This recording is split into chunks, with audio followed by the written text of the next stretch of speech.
मकर संक्रांतीचा सण आजपासून सुरू झालेला आहे आणि ह्या दरम्यान मोठ्या प्रमाणात नागरिक पतंगोत्सव मनवत असतात, पतंग उडवत असतात। परंतु पतंग उडवताना जीवाची पर्वा न करता पतंगाचा धागा किंवा पतंग लुटण्यामध्ये रस्त्यावर येणे, सुसाट धावणे, रुळावर येणं, तसंच घराच्या छतावर, स्लॅबवर जीवाची पर्वा न करता ते लुटण्यासाठी धावपळ करत असतात।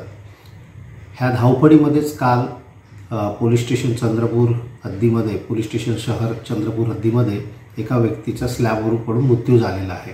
तेव्हा आमची कळकळीची विनंती आहे की पतंगोत्सव मनवताना ह्या सगळ्या जबाबदारीने आपला उत्सव मनवायला पाहिजे, स्वतःच्या जीवाची पर्वा करायला पाहिजे। त्याचप्रमाणे पतंगोत्सव दरम्यान जो धागा वापरला जातो तो नायलॉन मांजा नको, त्याला कायद्याची बंदी आहे। आणि कायद्याची बंदी असूनही कोणी जर नायलॉन मांजाद्वारे पतंग उडवत असेल तर त्यासाठी विविध पथके महानगरपालिकेची तसंच पोलीस पथके कार्यरत आहेत।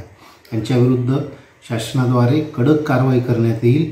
नायलॉन मांजामुळे जीवितहानी, पक्ष्यांची हानी, प्राण्यांची हानी, त्यांचे गळे कापणे, शरीराचा भाग कापणे अशा भयंकर घटना होत असतात। त्यामुळे आम्ही चंद्रपूर पोलीस दलातर्फे नागरिकांना विनंती करतो की त्यांनी नायलॉन मांजाचा वापर टाळावा, तसेच पतंगोत्सव साजरा करताना आपल्या जीवाची पर्वा करून तो मनवावा आणि शांततेने मनावा।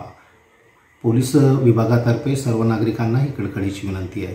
धन्यवाद। एबीपी माझा, उघडा डोळे बघा नीट।